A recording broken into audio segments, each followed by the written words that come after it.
몇 달 전에 삼성의 고 이병철 회장님이 마지막으로 카톨릭 신부에게 물었던 질문지에 대해서 한 카톨릭 신부가 24년 만에 그 질문에 대한 답을 정리한 책이 나와서 화제가 되었습니다.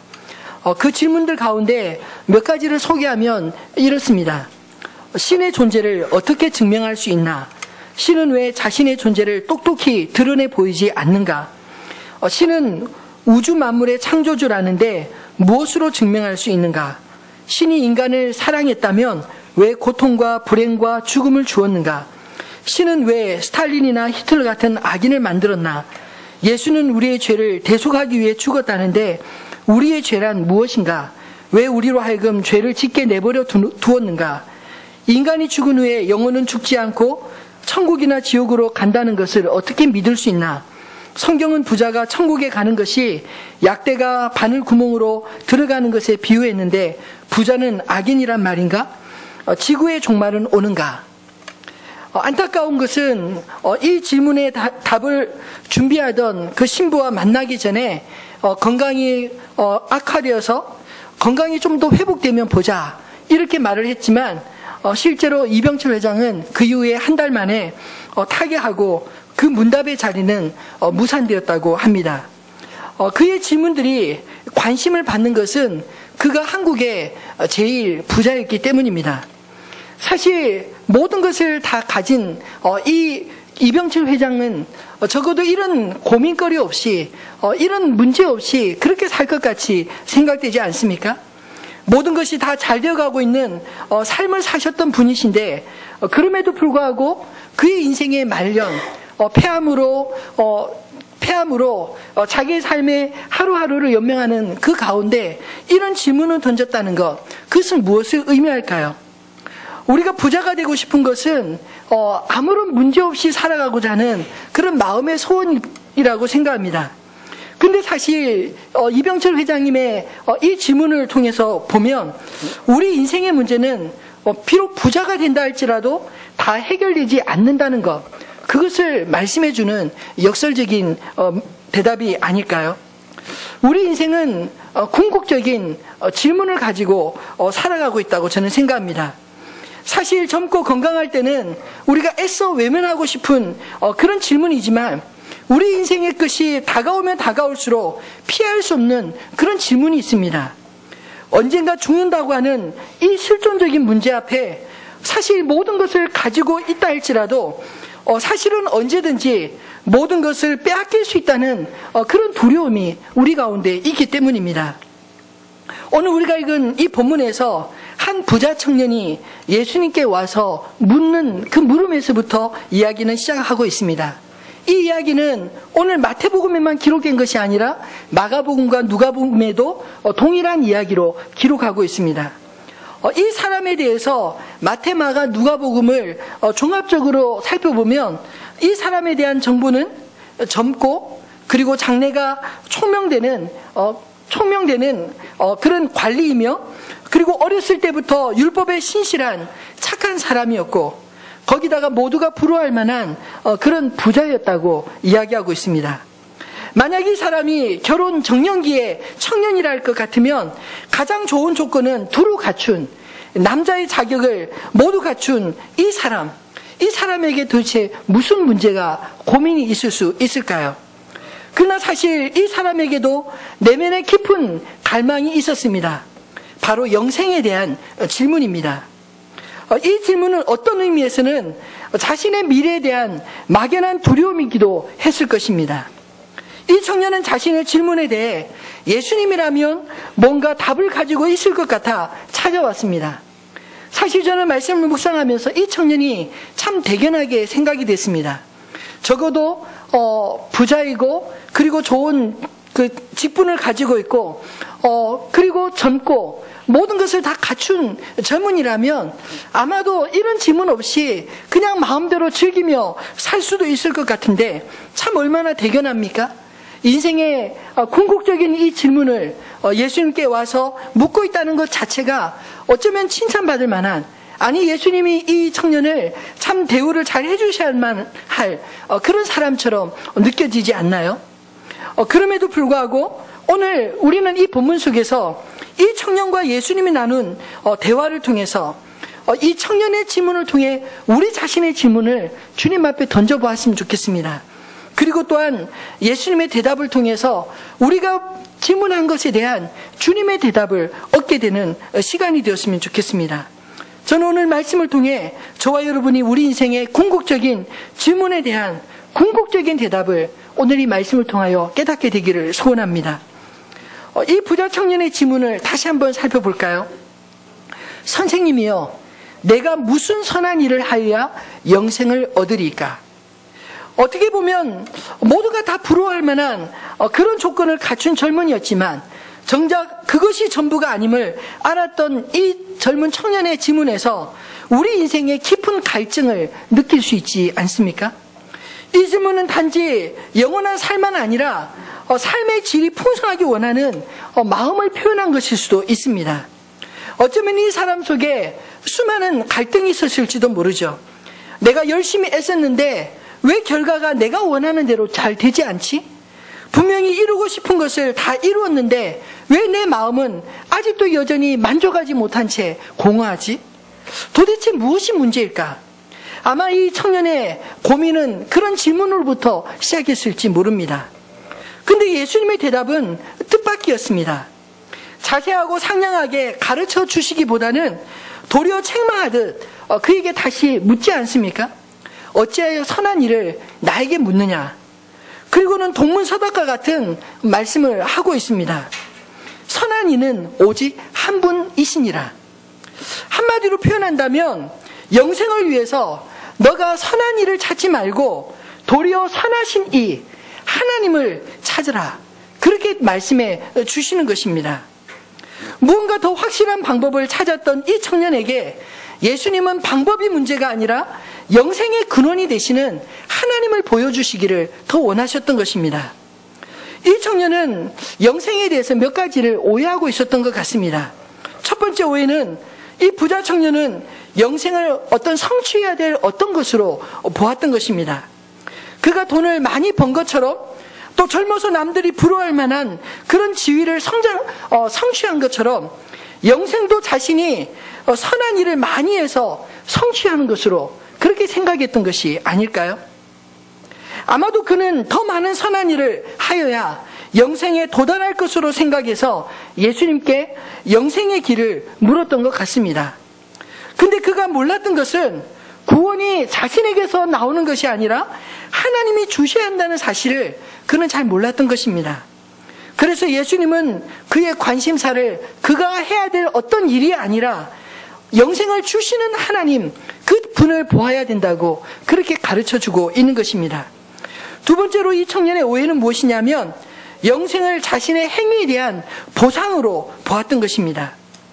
예수님이 이 청년의 문제를 짚어주시기 위해서 내가 이 생명에 들어가려면 계명들을 지키라 이렇게 말씀하셨을 때 이 부자 청년은 자신이 어려서부터 지켜온 율법에 대한 자신감으로 이렇게 대답을 합니다. 이 모든 것을 제가 다 지켰습니다. 그리고는 또 추가해서 이야기합니다. 아직 또 무엇이 부족합니까? 아마도 이 부자 청년은 어렸을 때부터 하나님의 계명을 잘 배우고 또 그렇게 살려고 애를 썼을 것입니다. 그럼에도 불구하고 오늘 예수님께 나와서 이 질문을 던지는 이유가 무엇일까요? 그 마음속에 여전히 해결되지 않는 그런 의문이 있었기 때문입니다. 그것을 다 지켰음에도 불구하고 그 마음에 확신이 없었기 때문이 아니겠습니까? 율법은 완전한 삶을 위한 보장이 아니라 사실은 자신과 타인을 범죄로부터 지키기 위한 최소한의 법인 것입니다. 율법이 있기 전에는 힘이 곧 법이지 않았습니까? 그러나 하나님께서 계명을 주심으로 힘센 자도 힘없는 자에게 강포하지 않도록 힘 있는 자를 보호하시기 위한 법이고 힘 없는 자 역시 힘 없기 때문에 일방적으로 당하는 것을 하나님이 지켜주시기 위해서 율법이라는 울타리를 허락해 주신 것입니다. 그리고 그것조차 온전히 지킬 수 없는 율법 앞에서 우리의 연약함을 처절하게 깨닫게 하셨습니다. 로마서 7장 24절 말씀에 보면 사도 바울은 율법 아래에 있는 자신의 모습을 이렇게 표현하고 있습니다. 오호라 나는 공고한 사람이로다. 이 사망의 몸에서 누가 나를 건져내랴. 여러분, 우리가 율법대로 다 지켜 살려고 하면 할수록 얼마나 우리가 율법을 완벽하게 지킬 수 없는 자인지를 깨닫지 않습니까? 교통질서를 한번 잘 지켜보려고 애를 쓰면 쓸수록 그러지 못하는 연약함을 더 잘 깨달을 수 있지 않을까요? 율법대로 살아보려고 하면 할수록 불완전한 인간의 죄성을 앞에 우리는 절망할 수밖에 없다는 것입니다. 선한 일이 잠깐의 위로가 될 수 있을지는 모르지만 그러나 영원한 해결책은 되지 못했던 것입니다. 죄인에게 필요한 것은 용서이지 죄를 무마할 어떤 다른 행동들이 아니기 때문입니다. 그래서 선한 일로 만족하려는 자신이 아니라 주님은 죄를 용서하시고 영생을 얻게 하실 하나님을 찾으라고 그렇게 도전하고 있었던 것입니다. 두 번째로 우리의 영원한 질문에 대해 예수님은 뭐라고 대답하실까요? 짐을 버리고 나를 따르라, 그렇게 말씀하십니다. 말씀을 준비하면서 인터넷에서 재물에 대해 언급한 참 의미 있는 글을 보았습니다. 재물이란 모을 때는 수고의 짐이요, 지킬 때는 공포의 짐이며, 사용할 때는 유혹의 짐이요, 낭비할 때는 죄책의 짐이요, 잃을 때는 슬픔의 짐이요, 그래서 결국 재물은 짐이다. 여러분도 재물을 짐이라고 생각해 보신 적이 있으신가요? 성경은 더 엄격하게 말씀하고 있습니다. 디모데전서 6장 10절 말씀에 보면 돈을 사랑함이 일만하게 뿌리가 되나니 이것을 탐내는 자들은 미혹을 받아 믿음에서 떠나 많은 근심으로서 자기를 찔렀도다. 돈을 사랑하는 것이 결국 유익이라기보다 오히려 더 많은 무거운 짐이 된다는 사실을 표현한 말씀이 아니겠습니까? 예수님은 아직도 무엇이 부족합니까? 이렇게 묻는 청년에게 인자한 마음으로 이렇게 말씀하셨습니다. 내가 온전하고자 할진대 가서 내 소유를 팔아 가난한 자들에게 주라. 그리하면 하늘에서 보화가 내게 있으리라. 그리고 와서 나를 따르라. 우리가 성경을 대할 때 참 어렵고 이해하기 어려운 부분 중에 하나가 오늘 이 말씀이 아닐까요? 다른 것은 다 몰라도 우리가 돈에 대해서 생각하는 것은 참 실제적입니다. 왜냐하면 돈은 우리의 안전에 대한 미래의 자산이라고 그렇게 생각하기 때문입니다. 예수님의 이 도전은 이 청년이 영생을 이해할 수 있는 장벽이 무엇인지 그가 분명히 볼 수 있기를 원하셨습니다. 그것은 사실은 돈이 아니라 돈에 대한 그의 마음, 곧 돈에 대한 집착, 사랑이란 것입니다. 돈은 성취와 자기 노력에 대한 이 청년의 자부심이 아니었을까요? 그리고 자신의 힘의 원천이라고 생각했을 것입니다. 물론 그가 모든 소유를 다 파는 일이 그 자체로 그 사람에게 영생을 가져다 주지는 않습니다.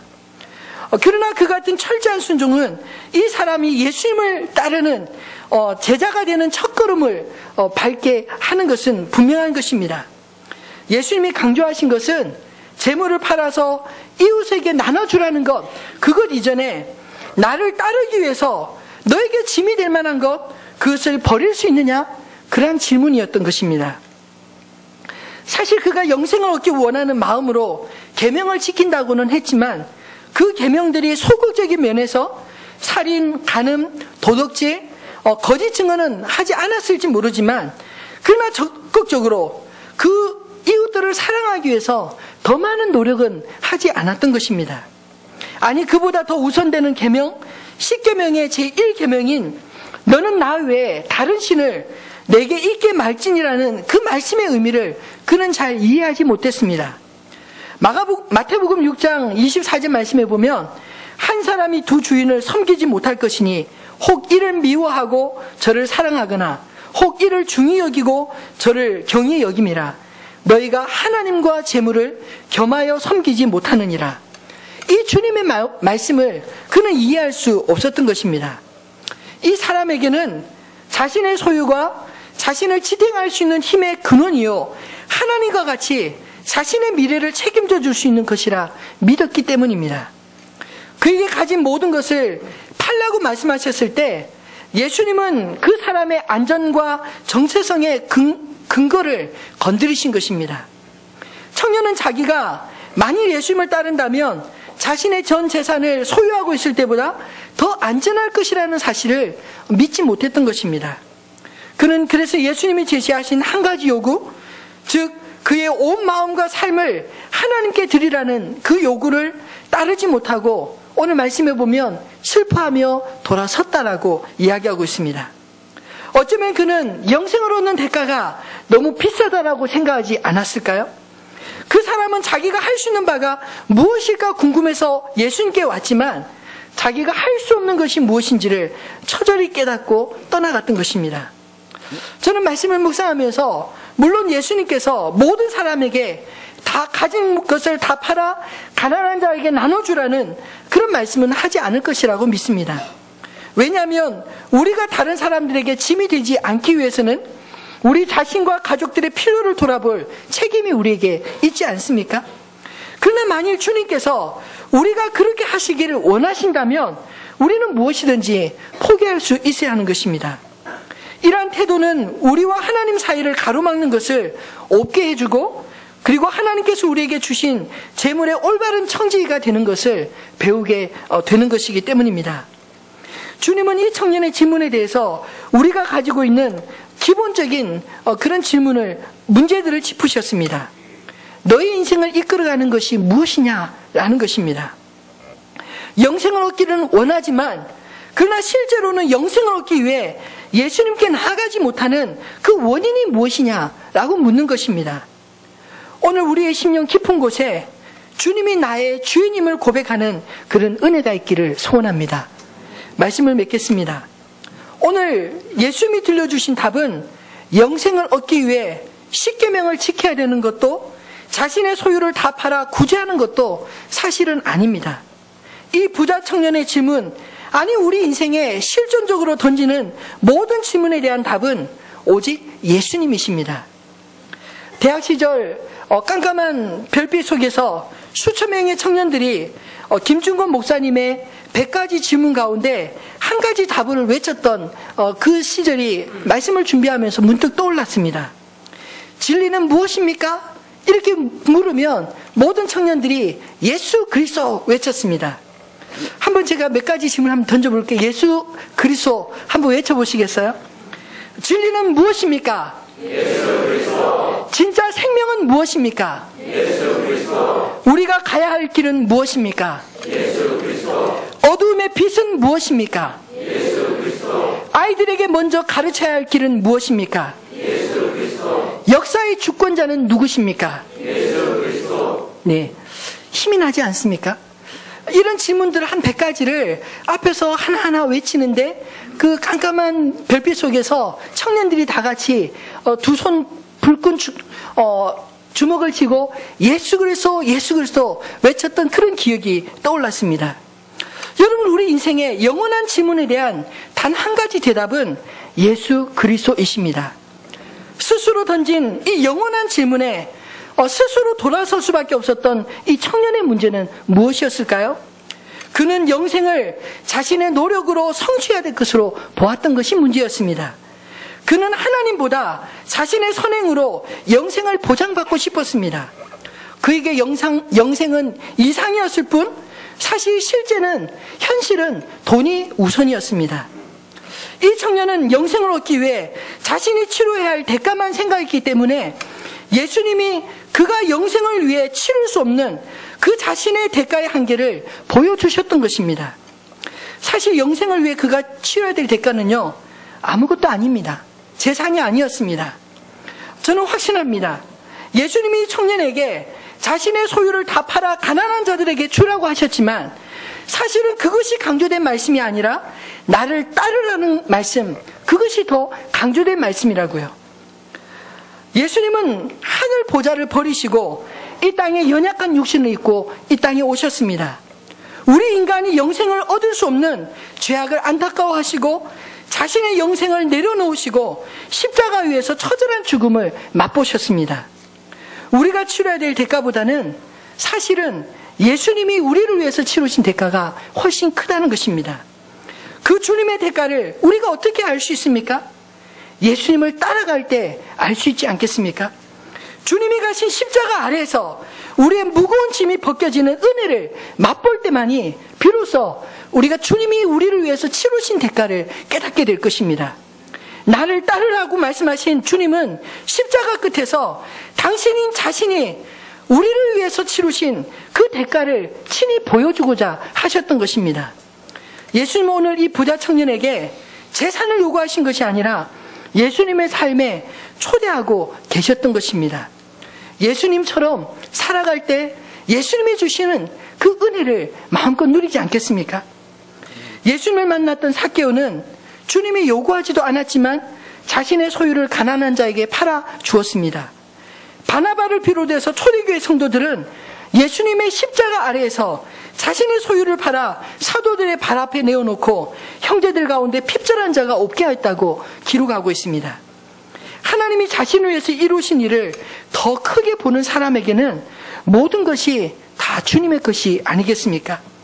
우리가 주님이라고 고백하는 그분에게 내 삶의 주권을 맡겨드리는 것이 영생을 얻은 자유자가 자유롭게 선택할 수 있는 가장 귀한 선택이 아니겠습니까? 저는 하늘빛 우리에게 모든 성도님들이 진심으로 부자가 되었으면 좋겠습니다. 단 이 땅에서만 인정받는 부자가 아니라 주님 나라에서도 인정받는 그런 부자가 되시기를 주님의 이름으로 축원합니다. 인생의 영원한 질문에 분명한 답이 되신 그 주님 앞에 저와 여러분이 힘껏 달려나가는 저와 여러분이 되어지기를 소원합니다.